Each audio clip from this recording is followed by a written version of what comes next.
1-821-9227-4637. Again, that is 1-888-475-4499 with a meeting ID number of 821-9227-4637. When prompted for a participant ID, please press pound. Then press star or asterisk 9 to take your place in the queue. Agenda item 2. This is public comment on matters not on the agenda. Comments will be limited to 2 minutes per person. If anybody is interested in providing public comment about a matter not on the agenda, please come forward and identify yourself for the record. We'll start here in Carson. Seeing nobody down in Las Vegas. Oh, good. Good morning, sir. Please come in and state your name for the record, and your 2 minutes will begin. Yes, I just wanted to thank you very much. My name is Ed Euling. I want to thank you very much, Mark, for making available actual paper. Thank you. And keeping your promise to do that. Thank you, Mr. Euling. Appreciate your attendance today as well. And for, again, holding us accountable and making sure that we're doing the right things. Very much appreciate that. Is there anyone else in Las Vegas for general public comment? Seeing nobody broadcasting, could you check the phones, please? If you would like to provide public comment, please press star 9 now to take your place in the queue.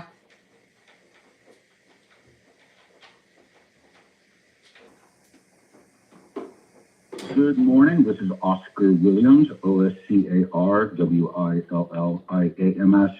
I want to follow up on a comment I made on the November 5th hearing regarding non-public information, personally identifiable information.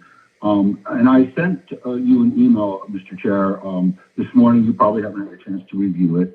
The discussion here in the general part of the comment is appropriate, I believe, because I don't believe that the election procedures manual really defines personally identifiable information, or at least doesn't do so adequately.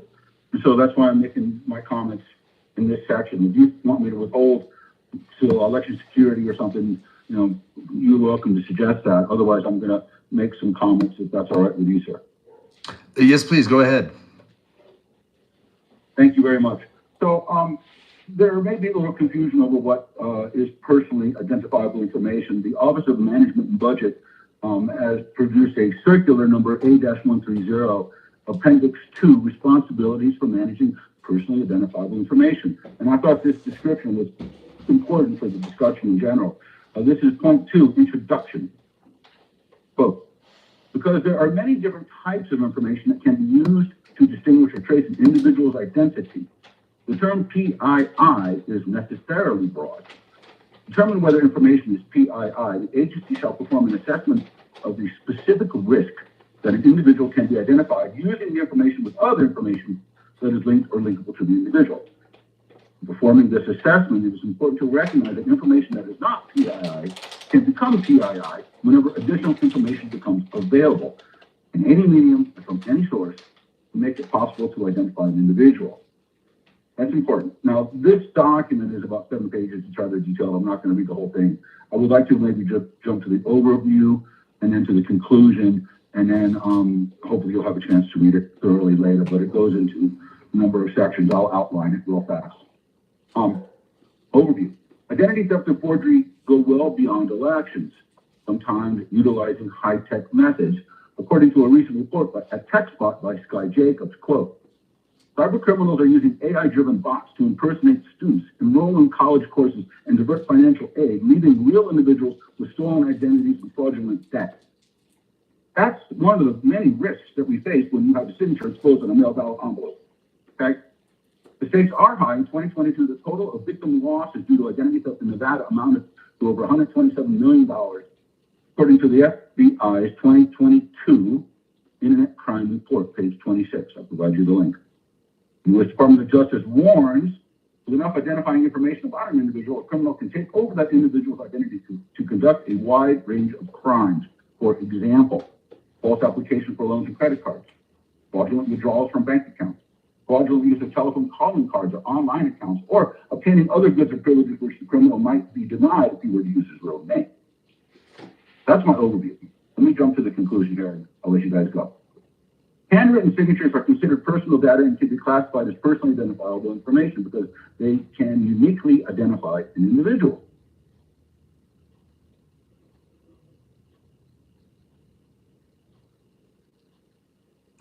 Mr. Williams, are you there? Broadcasting, I think we lost Mr. Williams. Are you able to get him back?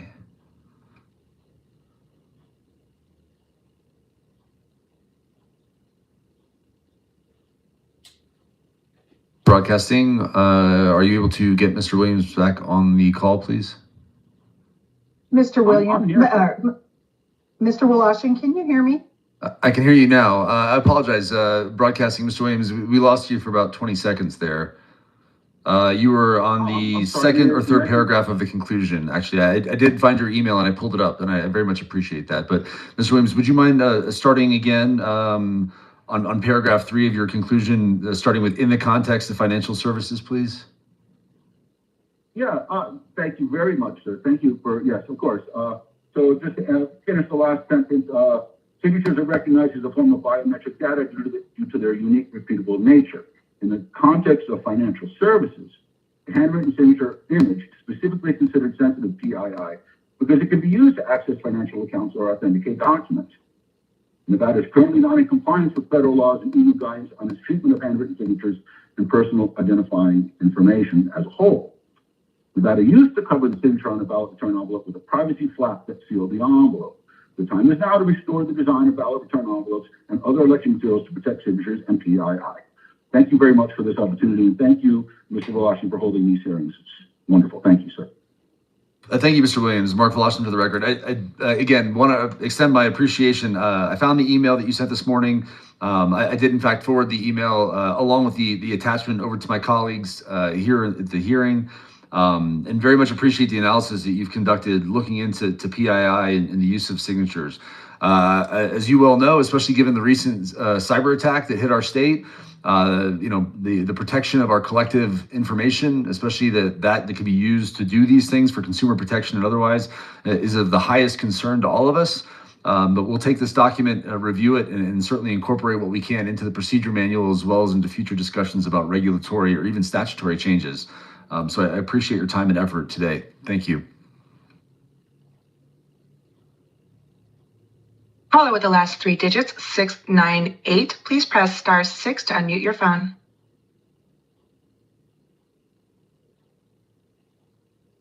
You may begin. Good morning. My name is Ellen Gifford. For those of us who depend on the Nevada revised statutes for information, I'd like to address the following. Recently, I contacted the Nevada Legislative Council Bureau to ask when they would complete the revisions that resulted from the recent legislative session. I was told that it would be in the January to March 2026 timeframe. I have to say I was taken aback by their answer because Nevada's legislative session ended almost 5 months ago. I see this as ample time for having the updates completed.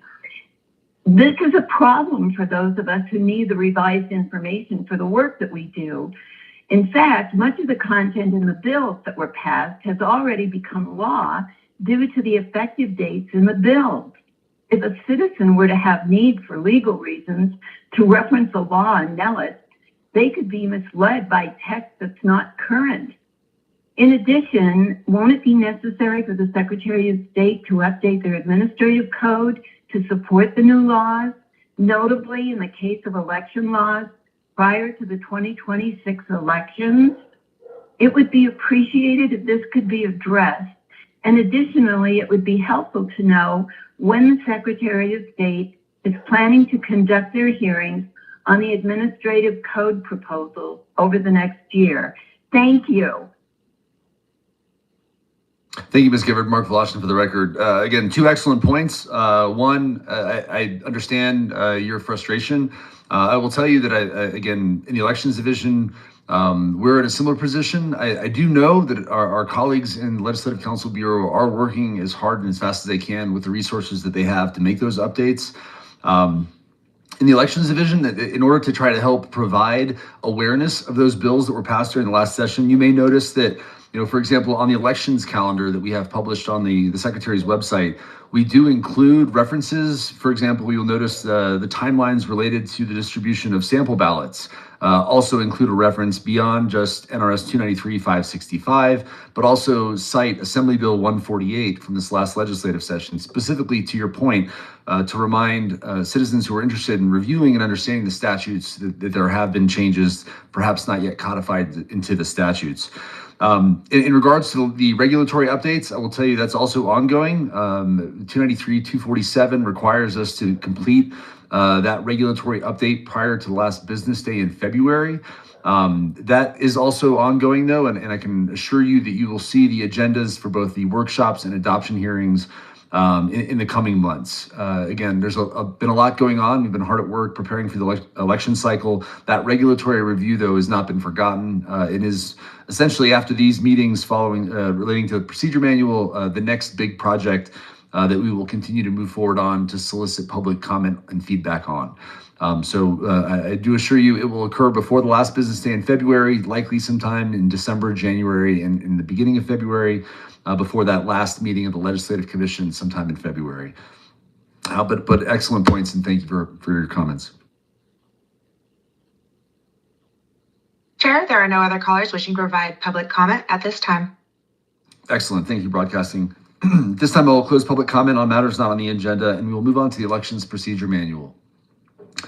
Before we begin, I'm going to explain a little bit about why we are here, and will provide the purpose of this series of 3 public meetings that started 2 days ago, continued yesterday, and concludes today.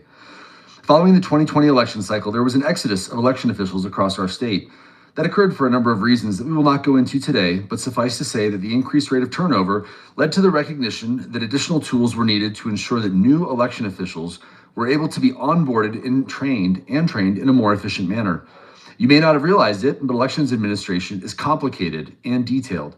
A new elections official must quickly gain mastery of 9 chapters of state law specific to elections, with numerous other chapters that must be referenced as well as our state constitution. Each of those 9 chapters of law has an associated chapter of regulation that must be applied. There are additionally numerous federal laws that must be understood, as well as our U.S. Constitution and its amendments. All of these together create a complex web of inalienable rights that must be followed to ensure that the U.S. citizens who make up the Nevada electorate are able to vote in a manner of their choosing in free and fair elections. The 2020 legislature considered this challenge and ultimately passed Senate Bill 54, which was signed by the governor and then codified into NRS 293.2502. It's a short statute, so I'll read it in its entirety now. NRS 293.2502, Elections Procedure Manual, Requirements Submission to Legislative Commission. Subsection 1. At least once every 2 years, the Secretary of State shall prepare, maintain, and publish an Elections Procedure Manual to ensure correctness, impartiality, uniformity, and efficiency in the elections procedures of the state. Each county clerk and city clerk is required to comply with the procedures set forth in the most current version of the Elections Procedure Manual. Subsection 2. The Elections Procedure Manual required pursuant to subsection 1 must include, without limitation, guidance and standards for administering an election that are consistent with the provisions of this title and any regulations adopted by the Secretary of State pursuant thereto. Subsection 3. The most recent version of the Elections Procedure Manual, prepared pursuant to subsection 1, must be submitted by the Secretary of State to the Legislative Commission for approval not less frequently than every 4 years.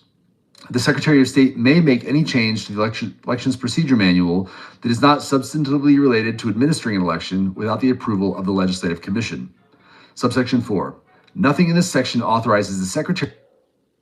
Point to take note of here, when he mentioned about Nevada election officials, mass exodus that occurred after the election. Most of that was because of people having a problem with the way that things were counted here. And they chose to leave their position rather than fight the corrupt system that exists here in Nevada's elections. Just thought I would mention that. And guard dog is on duty, just so you know. Secretary of State to include any provision in the Elections Procedure Manual that amends or conflicts with any provision of state or federal law or regulations. There are two key parts of that statute that I'd like to highlight before we get started. First, the entire purpose of the Elections Procedure Manual is captured in the first subsection. Quote, to ensure correctness, impartiality, uniformity, and efficiency in the elections procedures of the state, end quote. That's the exact goal and direction we've been working towards as this procedure manual has developed over the last few years. Second, subsection 4 clarifies that the Elections Procedure Manual cannot amend or conflict with any provision of state or federal law or regulations. To clarify, our laws are created by our elected legislators and must be signed by the governor.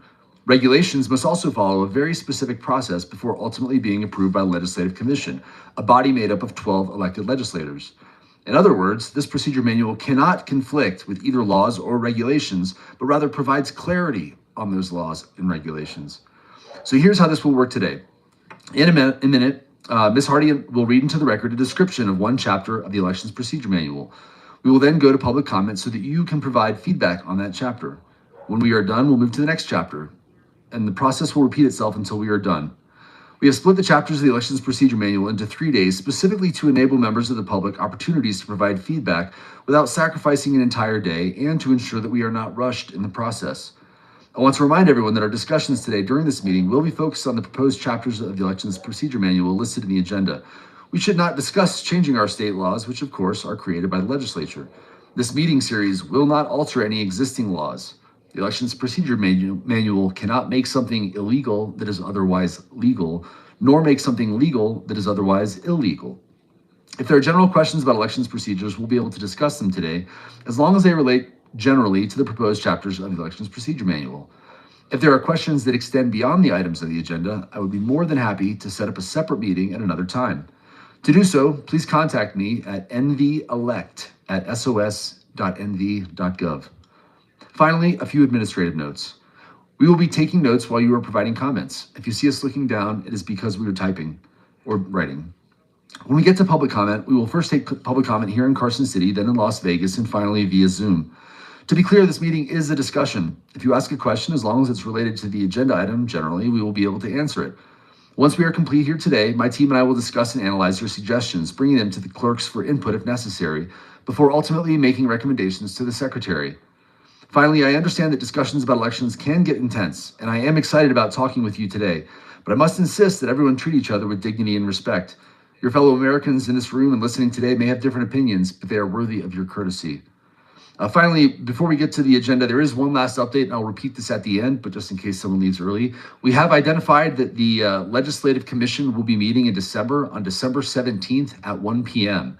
That's the meeting of the legislators who we will present the Elections Procedure Manual to for ultimately their vote. Again, we'll talk through a little bit about how to get to that agenda, but if you look on the legislative website, you can find the Legislative Commission and their agendas.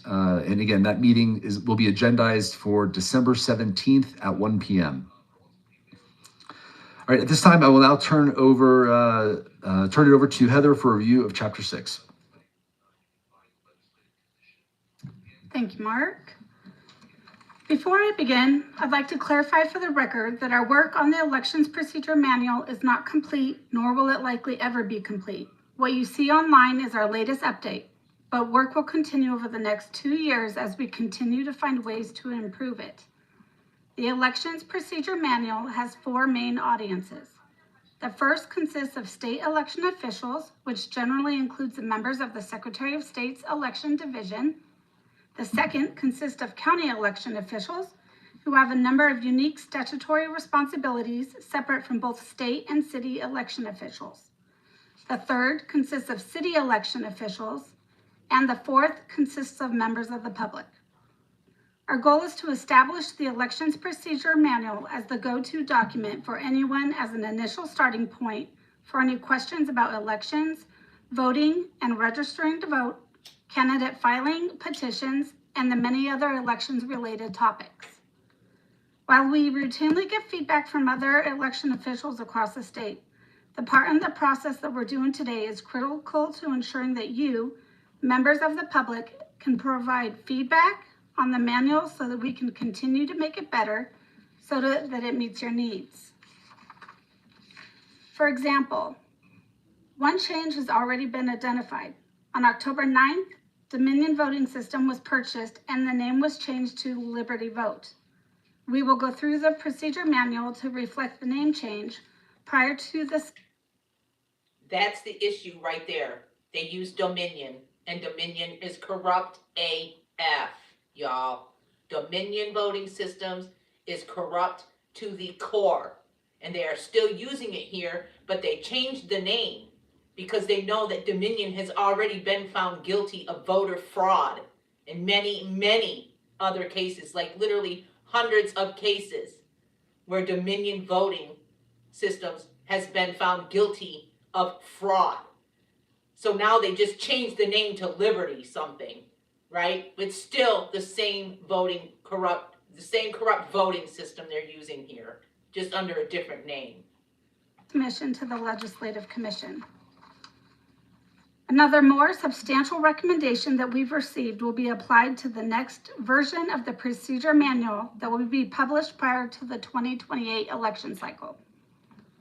Turning now to the elections procedure manual itself. Chapter 6 consists of election rules and responsibilities related directly to city clerks. This chapter is intended to be a quick reference guide and also to address many of the most common questions we receive that are specific to city clerks. Chapter 6 talks in general terms about roles and responsibilities, acting as an introduction to the statutes and regulations. As a reminder, this is just a plain language introduction and cannot conflict with statute or regulation. Chapter 6 includes information about the training requirements as an election official and the roles and responsibilities of city clerk during an election. Although not exhaustive, the 6th chapter provides an overview and aims to address some of the most frequent questions asked. Now, I'll turn it back over to Mark. Thank you, Heather. At this time, we will go ahead and open public comment on Chapter 6, starting here in Carson City. Seeing no one, we will go to Las Vegas for public comment. Again, this is on Chapter 6 of the Procedure Manual.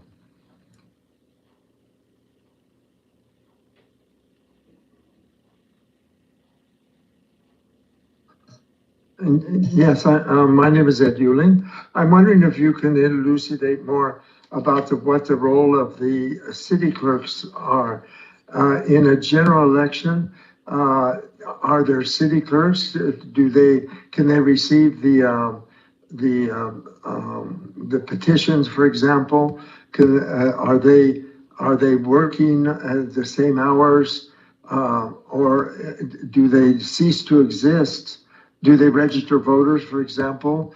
Or is that all done by the county? all done by the county? If you could clarify that. Then I think since we're talking about the manual and what's going to be presented as state law, I think there's a real problem with this date. The final date of when the registrations have to occur. It says the third Friday of the month, but then it says 10 days. There's another law that says it has to occur 10 working days sooner. Well, on Friday, Clark County has different hours than the rest of the state. They don't work on Friday, and Yeah, they all got Fridays off. They all get 3-day weekends here. so when this problem occurred in the last election, I think since the state law says Friday, the county clerk should have been forced to accept the petitions or whatever has to be provided on Friday. They should have been open on Friday. Instead, the day before, they changed the date and said, no, it has to be done on Thursday. I think that violates, that's a clear violation of state law. Sure it is. And I'm wondering how you're going to handle that in the future. Also, there's a problem when you're talking about 10 days, 10 working days. 10 working days in Clark County is 2 weeks, which implies 2 weekends, and a weekend before the 10 days and a weekend after the 10 days. So we're really talking about, it turns in the 10 working days actually turns into what, like 18 days. Two complete weeks plus the weekend on the beginning and the end. And so I'm wondering, can you provide any clarification about that? I'm sorry to be so ignorant about what the city clerks do and what their functions are actually in general election. Thank you for the comments, Mr. Ewing. Mark Voloshin for the record. So I'll start by addressing the roles of our city clerks. I think that might be a good starting point. First and foremost, I think the easiest way to summarize the city clerk's role as it relates to elections is that they're a critical partner in the election space, period, full stop. The city clerks, we do have 18 city clerks in our state. You're speaking from Clark County, so there are actually 5 city clerks in Clark County. Of course, Boulder City, Henderson, City of Las Vegas, City of North Las Vegas, and City of Mesquite. Those 5 individuals, again, elections is but a part of their day-to-day functions. They support their city constituencies in a great number of ways, similar to our county election officials. So let's start sequentially. City clerks, as are county clerks, they are filing officers. So during the filing periods in January and March of next year, where in the cases where there are city offices on the ballot, the individuals, the candidates who want to file for those city offices will go to the city offices of the city clerks for their filing of the appropriate paperwork and signing of the declarations of candidacy, those sorts of things. From that point forward, and truly even well before that, right, all this last year as well, city clerks have been intimately involved, as are the county clerks, with discussions on the preparations, discussions about observation, improvement to templates and documents. Because again, the city, in the same sense that county clerks know their counties better than any other county clerk does, right? Like the Carson City clerk, for example, knows Carson City better than any of the other 16 clerks know Carson City. It's very much the same way with the city clerks. The city clerks in the 18 cities, again, know their constituencies, understand the populations, the locations where people gather, the ideal locations for polling places. So again, that partnership is a very close one. During the conduct of the election year, they are, in addition to being filing officers, they are also the filing offices for city petitions. You mentioned petitions, so I want to explain this one. If there's a city petition that is specific to, for example, the city of Henderson, the city clerk is the officer that would receive that petition. If it's a county-wide office, then it goes to the registrar at the county level. And then if it's a state petition, of course, the filing office is with the Secretary of State. In addition to being a filing office for petitions, many of our city clerks across our great state also support polling places during an election, oftentimes at the city hall. The idea being that if it's a central location for city government, that it's a well-known location, again, obviously ADA compliant, those locations then become ideal for city polling places that are nested within the county as well. And then finally, at the end, and again, this is a very brief summary. If you haven't cracked open NRS 293C, which is the entire chapter of statute talking about city elections and the responsibilities of city clerks, I encourage you to do so. But ultimately, the canvass at the end of the election, by the 10th day after the election, the county clerks must conduct a canvass of the vote. City clerks must do the same. What does that look like? The city clerk will talk to the city council and discuss everything from challenges during the election to discussions about voter turnout and a number of other things as part of the city canvass that covers any city candidates and offices that were on the ballot. And then in addition to that, right, the interim periods, discussions about the legislature, providing feedback about the procedure manual, discussions about training, attendance with the training conference. Again, bottom line, as I started, city clerks are very much a key part of the team that provide free and fair elections to our state. I think that's probably the city portion that's most applicable. I'm trying to see if I missed anything. And again, forgive me, there's hours and hours I could talk on city clerk responsibilities, but I think that likely answers, from a general standpoint, your question. Yeah, Ed Yulin again. I think that's very useful.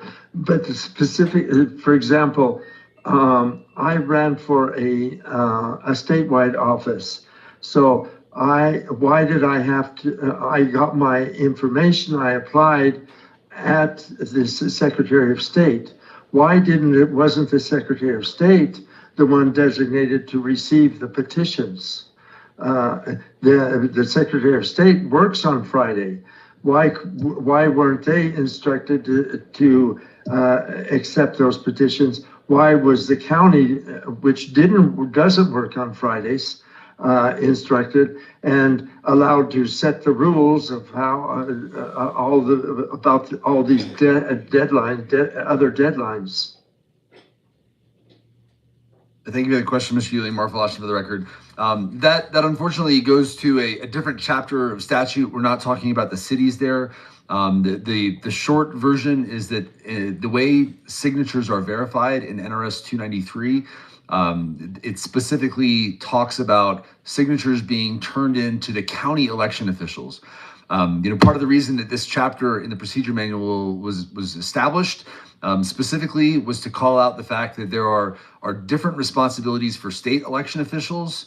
There are different responsibilities for county election officials and for city election officials. The county chapter, you'll notice, county clerks are responsible for maintaining voter rolls, period. The state, the cities, we do not have the legal authority to modify or change or touch or do anything with voter registration rolls.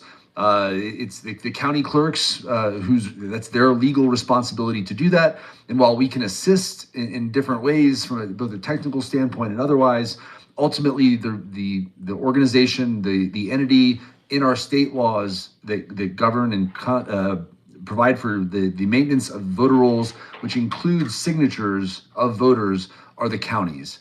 Which is why when a statewide petition, maybe a constitutional initiative or otherwise, when it comes time to turn in those signatures, they have to be turned into the counties, the county clerks, where they were collected, so that review can be conducted. Okay, that's very helpful, and I apologize for being a little bit off the subject of today's topic. But why was the county clerk here in Las Vegas authorized to change state law and instead of receiving the petitions on Friday, they forced receiving them on Thursday? Mr. Ewing, Mark Voloshin for the record. The last thing I'll be able to say, I think, about that is that each of our counties is governed by a board of county commissioners. Each of the cities has a city council.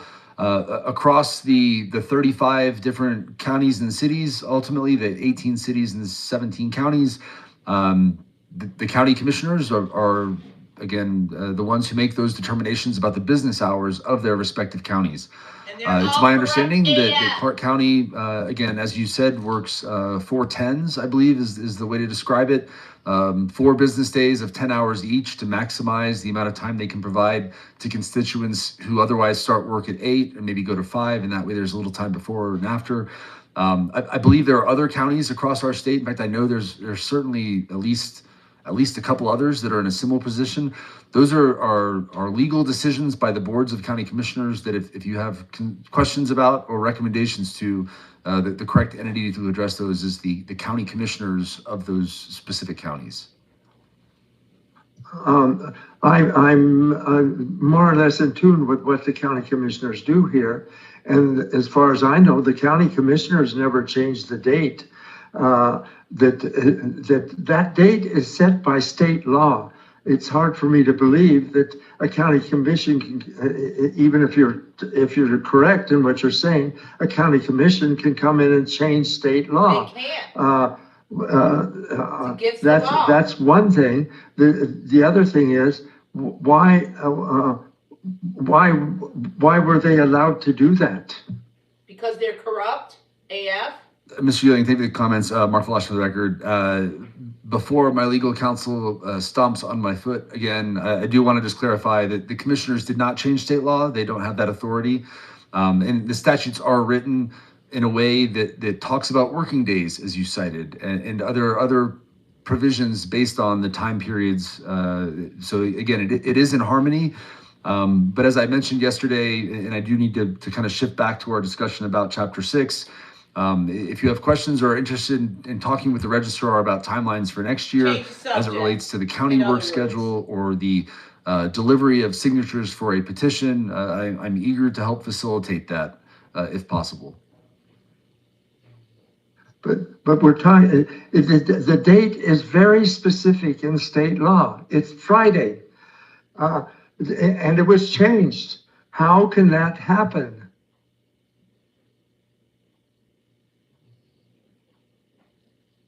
Mr. Ewing, the deadline may have been Friday, but if it's similar, we have other deadlines. But if there's a holiday that falls on that date, there are other statutes that talk about how you adjust, either to the following business day or in some cases, it may be the day before. But again, we can talk about that with the county before next year. But I appreciate your comments. Is there anyone else in Las Vegas interested in providing public comment on Chapter 6 of the Elections Procedure Manual? Seeing none, broadcasting, can we check the phones, please? If you would like to provide public comment for Chapter 6, please press star 9 now to take your place in the queue.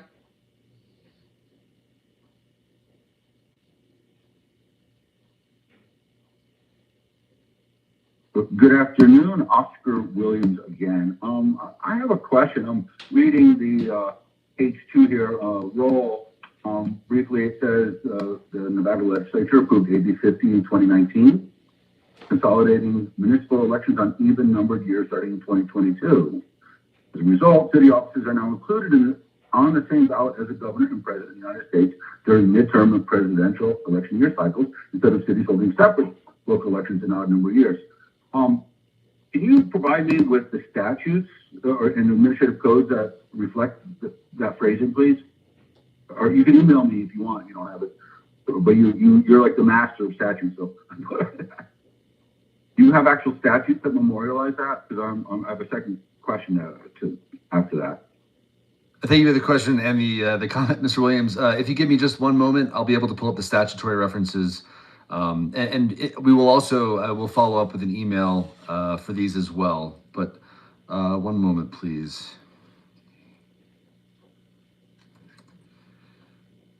You want me to go on to my next concern here?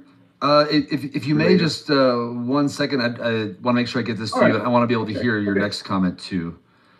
It does look like I pulled up. Yes, sir. I pulled up Mark Flashman for the record. I pulled up AB 50. I went to Nellis. I went to the 2019 session. I searched under the legislation for AB 50, Assembly Bill 50. I pulled up the text as enrolled. In the text of that bill, it does appear that scrolling down through the different sections, there's a number of chapters and statutes that were amended. And honestly, it may be easier for me to email these to you because it is across 293, 293B, 293C. That's an adequate response.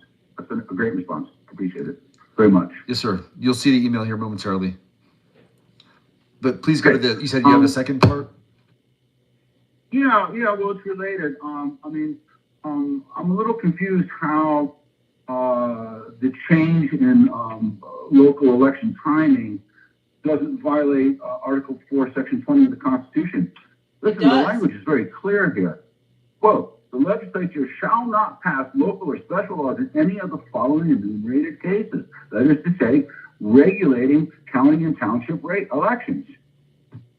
There's a state law regulating local and township elections that is specifically prohibited by the enumerated cases under Article 4, Section 20. So I'm surprised it's gotten this far. The county does not stand up for its rights. But I thought I'd just, can you tell me how it doesn't violate Article 4, Section 20? Do you have an opinion you could offer me, sir? Thank you for the question, Mr. Williams. I don't have an answer for you on that one. Again, I can go back and we can review the legislative history of Assembly Bill 50 from the 2019 session. I suspect that may have come up in some discussions. I will try to see if I can find a video or transcript that otherwise addresses your question, but I'm sorry, I don't have an answer for you right now. That's fine. That's fine. And I can do a little more homework too. I apologize for not having my homework done on that particular point. That's all my comments or concerns regarding Section 6 of the EPM. Thank you very much, sir. Thank you.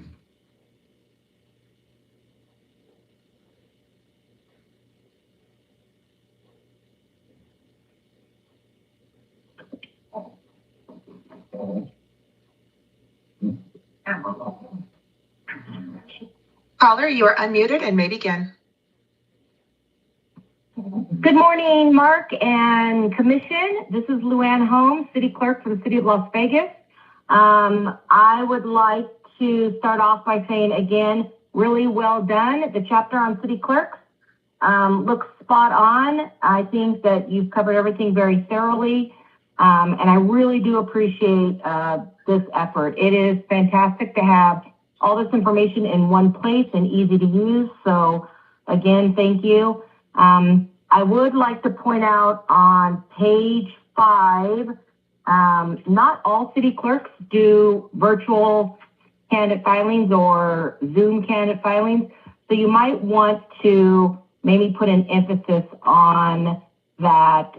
There are virtual meetings held by some clerks, but other clerks prefer in-person candidate filing meetings. Other than that, again, great job, and thank you so much for all the hard work. They all should be in person. Thank you, Luann. Mark Velasquez for the record. Excellent flag. We'll make sure that we amend that appropriately, and we'll likely include a comment about contacting the city clerk just for clarification. So that way, I was thinking about putting a list based on your comments, but it may just be better that depending on options that, again, bottom line is if they reach out to the appropriate city, they can find out in real time if something changes one way or the other going forward. But very much appreciate your comments and your input across the chapter and the entire procedure manual for that matter. Thank you.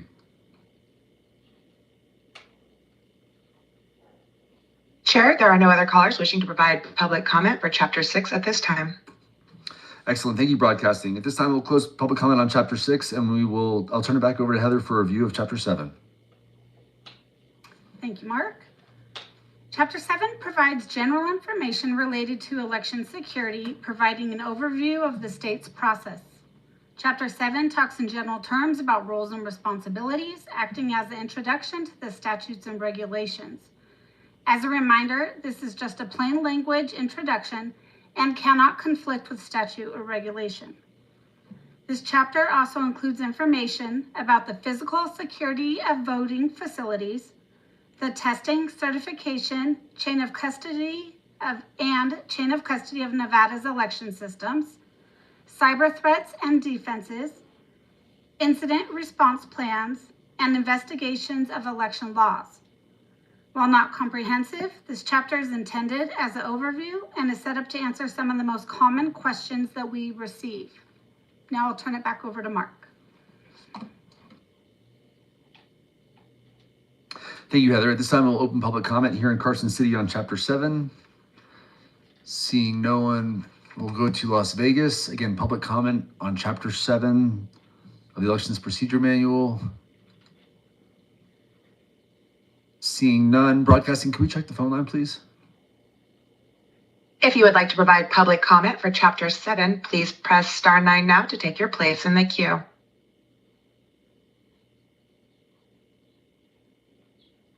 Good afternoon, Oscar Williams again. Couple of concerns. In August, I requested of the Secretary of State through an information request letters of approval for the Blue Crest sorter and automated signature verification. At some point, this sensitive piece of election infrastructure, the sorter and the software, has to go through an approval process, and there should be letters of approval. I'm surprised that I haven't received them by now, it being November. I hope that you can provide those. Do you have them? Letters of approval to use Bluecrest Sorter and ASV.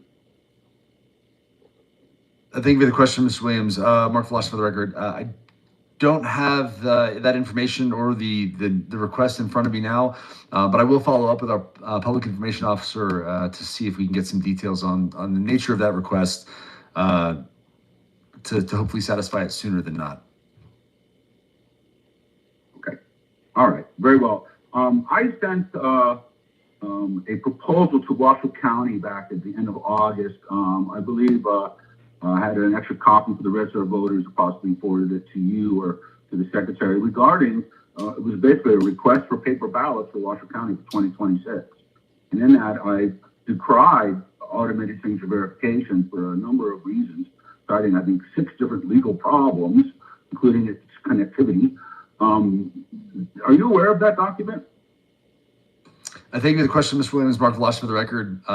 Truth be told, and you could come down to Carson today, your document is on my desk. I will be honest, I've been reading through it. I have a highlighter next to it so that I can ask, there's a number of questions that I wanted to follow up with you about it. And I will simply say that, again, I have been extremely impressed by the level of effort, the research that you put into it. And I'm hoping to have a conversation with you about that when I'm done reading it. But yes, sir, I talked to Registrar McDonald about it. He got a copy also, and the copy that you did send to the secretary that was provided to me for review. Again, I have been working through it slower than I would have liked, again, but it's important that I take my time and make sure that I put some thought into it. But I am aware of the document, sir. I am reading it, and upon my finish of reading it, I will be in touch. And for the record, there's similar requests for the same thing in Clark County, because the people that vote here and that are registered here in Clark County want paper ballots, in-person voting. We don't want all of this unsolicited mail-in ballots, thousands of unsolicited mail-in ballots sent out to invalid addresses.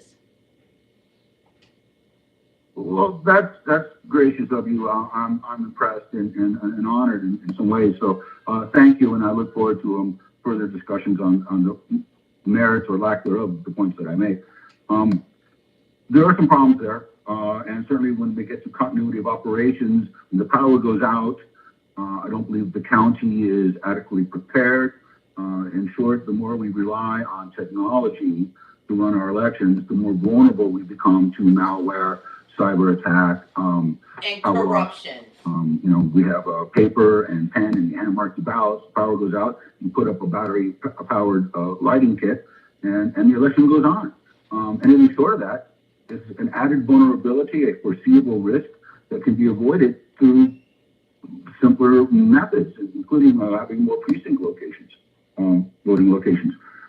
My other point was, I don't believe it's in here, but there was a lot of cell phones allowed in and around the Central County facility in Washoe County in the 2024 general. And each of those phones, and as I mentioned in that proposal, has the potential to bypass. You can set up your phone to be a hotspot, right? It can be a relay to the internet, but anything that's got a Wi-Fi chip or even a Bluetooth maybe can piggyback to the internet through somebody's cell phone. We have dozens of unregulated or unsupervised cell phones in and around the county facility. It's an innate security risk. What protections are there in this document regarding the restrictions on cell phones in and around Central County facilities? That's my question, sir. Thank you for the question, Ms. Williams. Mark Velosh for the record. So I will just remind you that this procedure manual cannot modify, change, or add to regulatory prohibitions on things like cell phones or what's already existing in statute, really just to try to clarify it as much as possible. But that being said, I also want to reassure you that since the statewide cyber attack, IT teams, county leadership, state leadership, governor's technology office, even non-IT specific positions across the state, I will tell you from personal experience, we have collectively, renewed our commitment to cybersecurity. to assessing vulnerabilities, and then to identifying means to mitigate that. Does it look differently across our counties based on resources? Absolutely. But is it something that in Washoe County, the registrar and the leadership in Washoe County are taking very, very seriously? 100%. You spoke to the idea of reliance on technology and power outages when it relates to tabulation, for example, and things like that. A critical discussion that we have already begun months ago, specifically relating to that, in discussions about generator contracts, continuity of operations, what happens when if there's a polling place at Incline, part of Washoe, if the power goes down in November because of a snowstorm, or in some of the eastern and northern parts of Washoe, if there's a fire during the summer June primary. How do we work around these sorts of contingencies? These are things that I know the registrar and his team, again, have really seized onto as wanting to identify, discuss, and work through well in advance. Specific to cell phones, again, in central count, I will say again that the discussions are ongoing, trying to find the balance between making sure that the appropriate leadership on the elections department team is able to be accessible and communicated with, so that if something goes on elsewhere in the county, that the registrar, a polling location manager, or otherwise can contact that next level, that next echelon of leadership to address those concerns. Continues to be a discussion balancing accessibility and security. But to your point, sir, I think, again, the key is that we are not accepting the status quo as being acceptable. We continue to look for ways to improve it. We also are not assuming that things that were secure or safe once upon a time, 5-10 years ago, are going to continue to be secure in the future, and want to make sure that both from a perception standpoint as well as a cybersecurity standpoint, we are exhausting our efforts and continuously saying, what about the environment has changed that we need to adapt to ensure free and fair elections? So I can assure you those conversations will be ongoing through this year, well into next, and then even beyond into 26 in preparation for the 28 election cycle. Oscar Williams again. Well, thank you, Mr. Berlash, and I appreciate those platitudes. Although I refer back to my proposal, there's just a sort of a safe, secure, cost-effective, rather transparent way to conduct elections that relies less on technology, and I'll just leave that at that. In-person voting with ID. I guess one last question, and this relates to that author, a guy named Ralph Pizzullo, came out with a book recently called Stolen Elections. And part of it, if I understand, I haven't had a chance to read it, but it involves something called zero tunnel technology. Have you heard that term, zero tunnel? The way to bypass the firewall and to connect to the Verizon backbone so that entities in Venezuela, Serbia, Canada, United States, third parties can have a backdoor to our election system. No less. Now, that's not my words, Ralph Pizzullo's. It's rather compelling, I understand. I'm going to try to read it. I think we should all pay attention to what Mr. Pizzullo has to say there, because when you talk about what you just said, I think it needs to be a part of the discussion. Really important. Zero tunnel. We'll talk about it some more. We don't have to answer it now, but keep it in the back of your mind, okay, sir? Thank you for your time. Thank you, Mr. Williams, and I appreciate you flagging that. I'm familiar with Mr. John Fund's book, Stealing Elections, and he wrote a series of books trying to identify some vulnerabilities. His were back in 2009. I will look into the gentleman who you mentioned and try to get a copy of his book so that we can make sure that we are privy to his concerns as well. But thank you for flagging that. And thank you very much. Chair, there are no other callers wishing to provide public comment for Chapter 7 at this time. Excellent. Thank you, Broadcasting. At this time, I'll close public comment on Chapter 7, and I will turn it back over to Heather for a review of Appendix A. Thanks, Mark. Appendix A in the Elections Procedure Manual provides a quick reference guide for the 2026 election cycle. As a reminder, this is a plain language introduction and cannot conflict with statute or regulation. Appendix A includes information about state and federal incumbents, dates for each election, candidate filing, and campaign finance reporting. Political parties and federal and state offices on the 2026 ballot as well. The 2026 election calendar, filing and signature deadlines for petitions, election forms, and county and city clerk contact information. While not comprehensive, Appendix A is intended as an overview and is set up to answer some of the most common questions we receive. Now I'll turn it back over to Mark. Thank you, Heather. At this time, I'll open up public comment here in Carson City on Appendix A. Seeing none, we'll go to Las Vegas for public comment on Appendix A.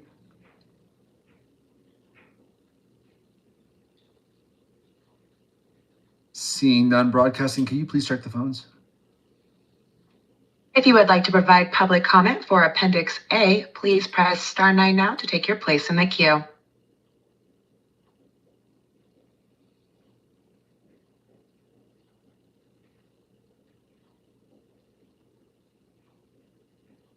Hello, excuse me, hello, Oscar Williams.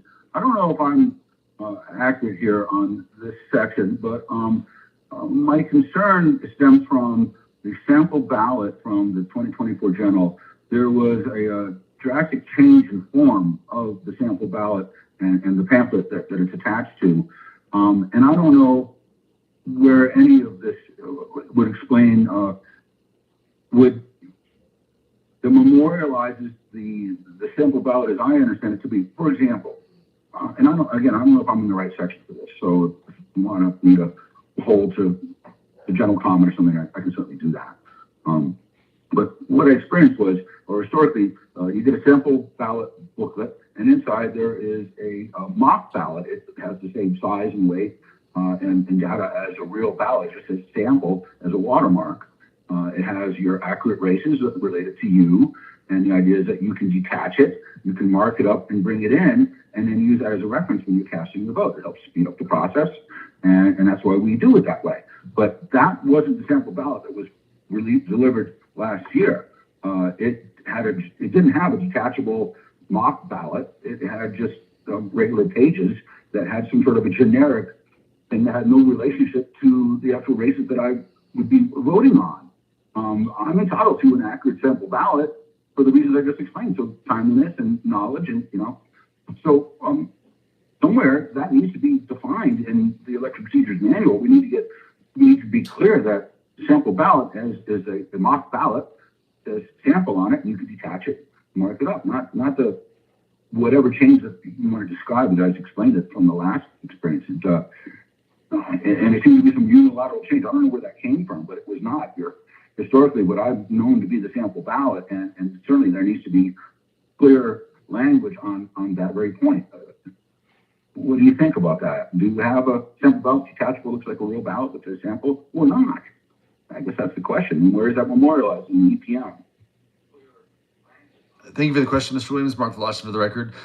So when talking about sample ballots, it's actually codified in statute what the requirements are. Initially in NRS 293 565. From there are additional regulations, as I recall. Let me pull those up. Right, in NAC 293, down in 293.120, 130, 132, and 135. Those regulations talk a little bit about the specifics relating to certain elections, as well as the emission of notice of availability of a ballot in large type. So there's kind of, again, a regulatory element to the sample ballots. I think, and again, to address your point about the utility and purpose of sample ballots, again, outside of the statutory construct, the intent is, as you said, to provide information to the electorate about who will be on their ballots. There's also, again, very specific provisions that talk about other information that must be in there, including but not limited to, how to make a correction, for example, on your ballot, and things along those lines. Locations of polling places as well is an important one. I think, though, ultimately, again, this gets into an area that falls to each county election official who develops sample ballots and who knows their electorate the best as to how to best provide a sample ballot that meets the needs of their constituents. I think, again, and when you look at the sample ballots, and again, it's super fascinating, at least to me. When you look across the 17 counties, they are different in style for primaries and for general. There are different ways to answer the requirements of the statute. And I guess bottom line is that I'll take your consideration back. I know that the clerks and registrars are discussing sample ballots even now as we speak in preparation for next year, and we'll make sure that they're aware of your concerns. But I also know that the registrar and his team in Washoe, again, will look critically and have already started. I know this for a fact at the sample ballots that have been issued in Washoe County before, identifying what could be improved, what should be retained, and those sorts of things, again, with the goal of constant improvement. But I appreciate your feedback and certainly invite you to provide that to the registrar in Washoe as well.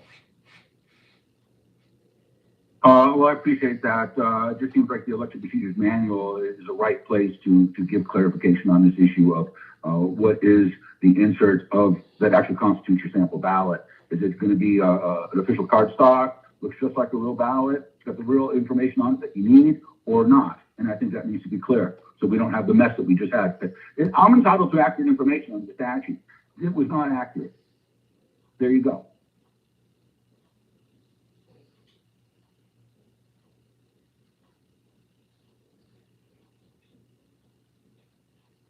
Thank you for your comments, Mr. Williams. Yes, sir. Thank you for your comments, and I do agree. You are entitled to an accurate. That actually is I'm sure you're well aware, is a constitutional right, right under Article 2 of the Nevada Constitution, Section 1A, Sub 7, I believe, talks about the right to an accurate sample ballot. So yes, sir. It's a very important document indeed, and one that we take very seriously. So. I will clarify and talk to the clerks. Again, typically, though, the sample ballot is not supposed to be a substitute for an actual ballot in regards to like the quality of the paper, the card stock, but really is instead more intended as an informational document, which is why you'll see some that are, booklets, others more of a pamphlet sort of thing. And again, it goes back to my comment about how there's different styles. I understand, but in there is the actual sample ballot itself, and what constitutes that. There seems to have been a change that did not have the various races that were pertinent to me, and that's historically been the case. So something changed, and so it brings me to this point for the election procedures manual to possibly address that. I don't think the counties should just willy-nilly make it up in terms of the form of the actual detachable ballot. Is it detachable thingy or not? I mean, it was the new change did not have a detachable ballot. I mean, the whole point, as I said, my historical experience is you can take that thing out, you mark it up, you take it into the polling location, and you use that as your reference. That's what's cool, but that wasn't possible with the change in design, and something was really lost at that point. Now, I know we've had some problems with the registrar of voters here in Washoe County. The manager resigned recently. I mean, there's a lot of shakeup going on here. And there's some other issues in the county that need to be addressed, I think, so the elections department can function more efficiently. Possibly I can address those issues in general comment. I'm going to let you go, Mr. Chair. Thank you so much for your discussion on these points. You are fantastic, and your staff. Thank you all very much. Thank you, Mr. Williams. Appreciate your involvement today and over the last few days as well. Chair, there are no other callers wishing to provide public comment for Appendix A. Excellent. Thank you, broadcasting. At this time, I will close public comment on Appendix A, and we will move to public comment on matters other than the Elections Procedure Manual. This is agenda item 10 this morning. Comments will be limited to 2 minutes per person. If anybody is interested in providing public comment on a matter other than is on the agenda, in other words, not on the Elections Procedure Manual. Here in Carson, seeing none. In Las Vegas,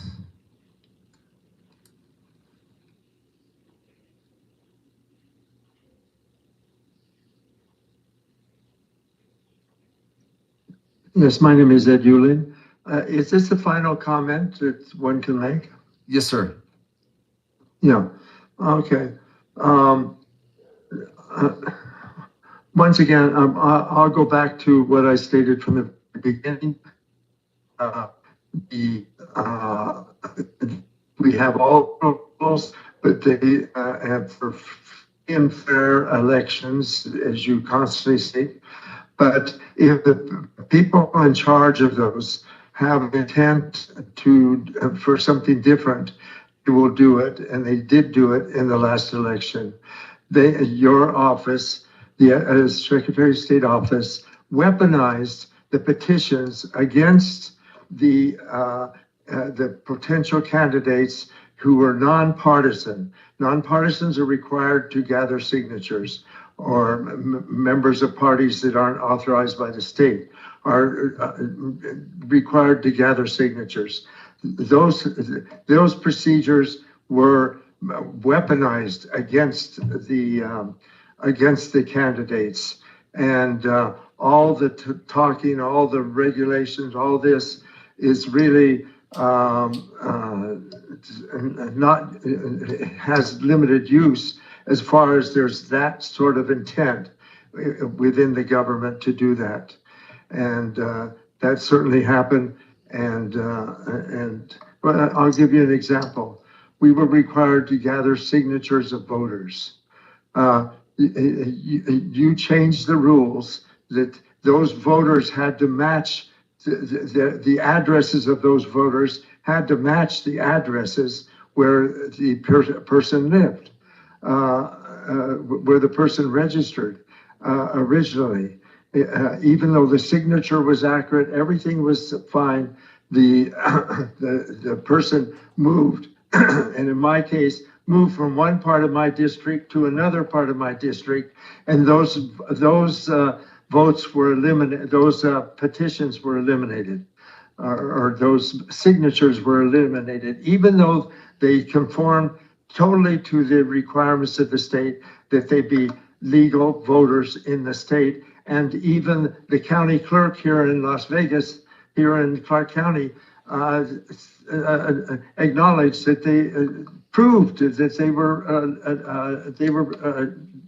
they were voters, they were legitimate voters. They had just moved during the 4 years that people move around, and then you have, and then there's this other problem of that you refuse to deal with, even though the legislature is going to meet next week, and you could get an item into the legislature stating that whereas the state law provides Friday, the third Friday of the month,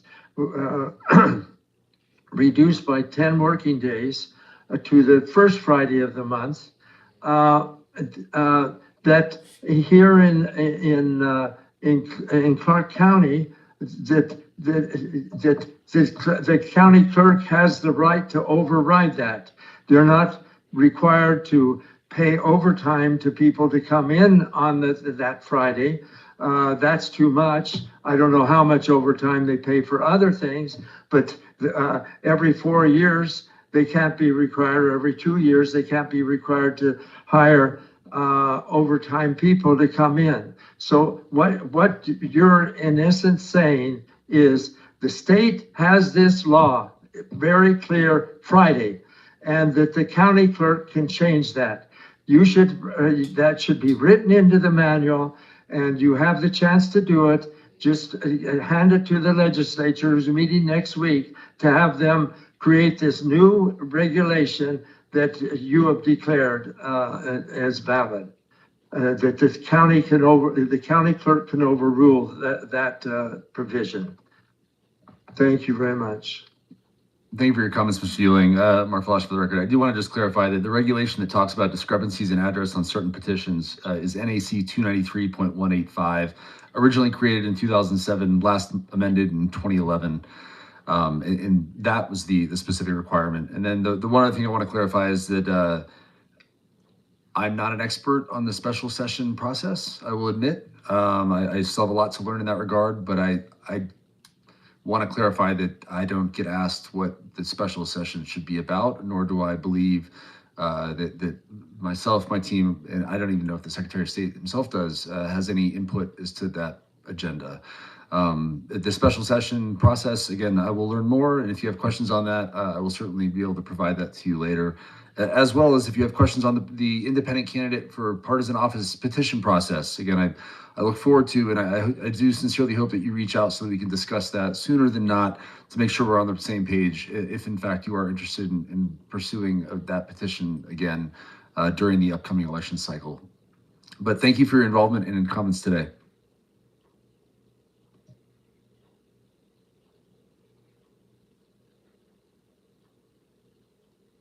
Is anyone else in Las Vegas interested in providing public comment on any items not on the agenda? Seeing none, broadcasting, would you please check the phones? If you would like to provide public comment, please press star 9 now to take your place in the queue.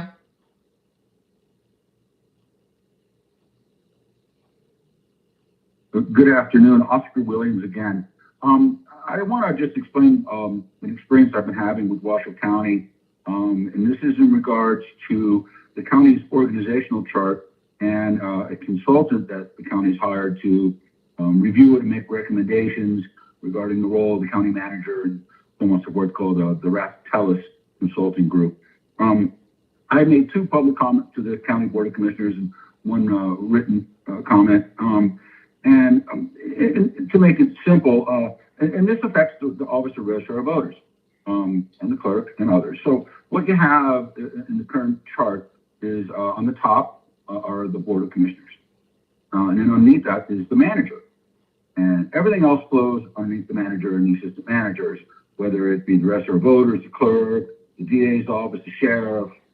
They're all having to go through the manager in terms of communication and lines of authority, communicate with the board of directors, commissioners.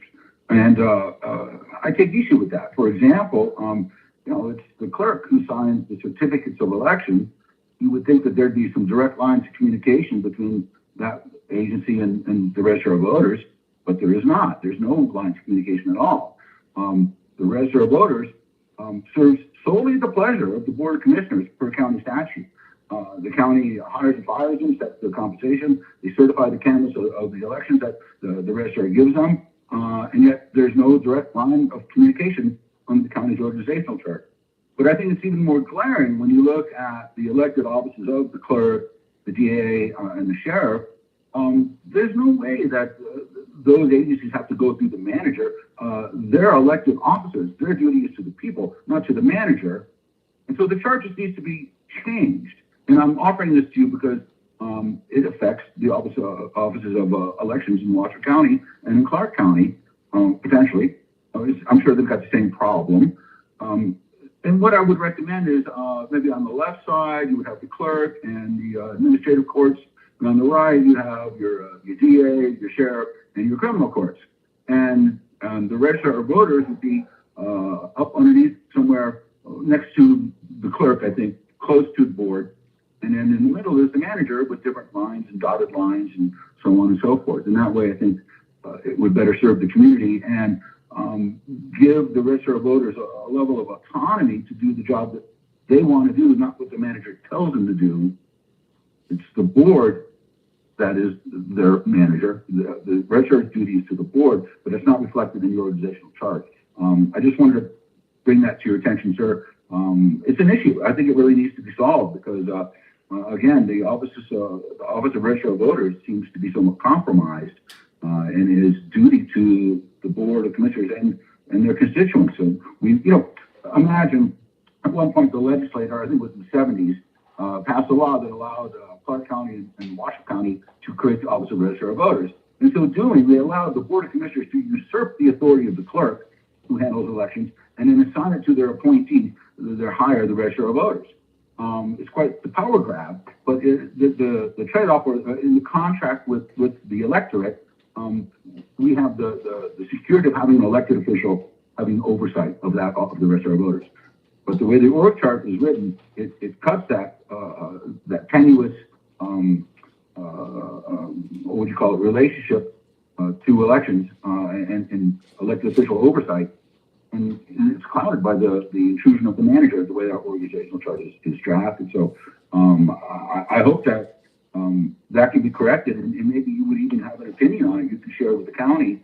That might be welcome. I hope that you would side with me and defend the Office of Register of Voters and properly aligning it in balance to the manager and the other elected officers and what it all means in terms of how our county runs. Thank you very much. That's all I have. Again, thank you for holding these hearings so much. I appreciate it. Bye-bye. Thank you for your comments, Mr. Williams.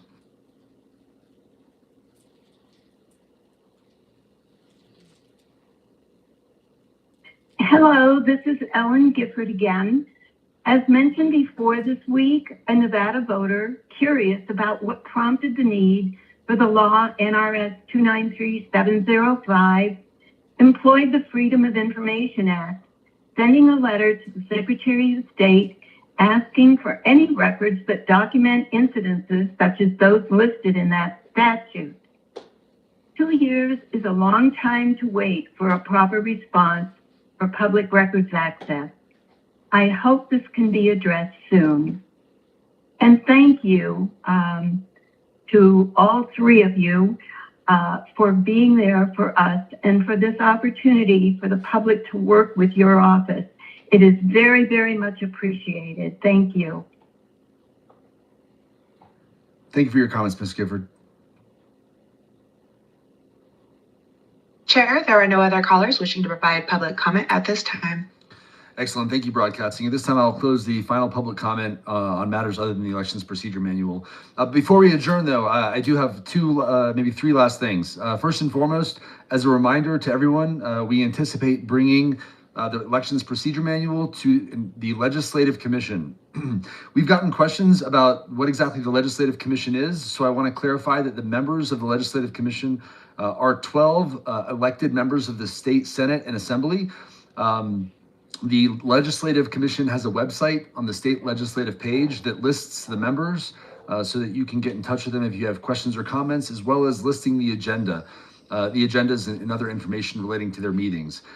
We anticipate bringing the procedure manual to the Wednesday, December 17th meeting at 1 p.m. Again, from this point forward, so that you understand the feedback that we receive from the public, we will take back, review that. When there's questions, we will reach out to, again, the clerks as appropriate, ultimately making recommendations to the secretary, and then we will amend the Elections Procedure Manual to bring to the Legislative Commission. Again, as long as there's not substantive changes, we are able to make changes going forward. One of those specifically that I'd like to highlight is the inclusion of citations.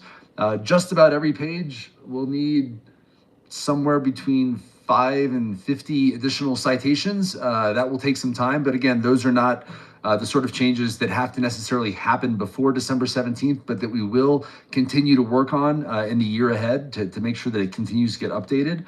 But again, December 17th, 1 p.m., we'll go to the Legislative Commission. So if you have any interest in talking or providing feedback at that time, we certainly encourage it. Second, I want to thank everybody that was involved in these meetings, from the members of the public. Again, when Secretary Aguilar asked for us to make public comment or receive public comment on the procedure manual, again, this ties in very much with his initiative and push for increased transparency.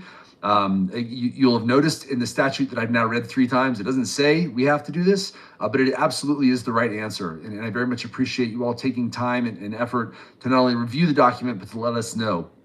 We'll continue to solicit your feedback going forward, both through the formal form as well as, again, emails or calls to the Elections Division here in Carson City.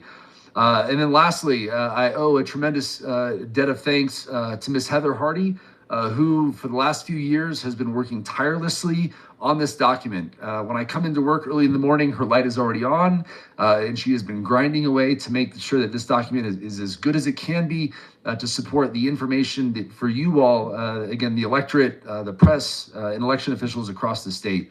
If you've ever had to write a book or work on a lengthy document, it's not fun. It can be very taxing, but she has done just an exceptional job working on it and gathering other members from the Elections Division to make sure that this work it continues as needed. Knowledge is power, but it's only powerful when you share it. And the goal is to make sure that the entirety of our state, the electorate and citizens and otherwise can understand how our elections function, as they are such a critical piece. So Heather, truly appreciate your work. It has not gone unnoticed. That being said, appreciate everyone else's time and involvement. This meeting is adjourned. Thank you.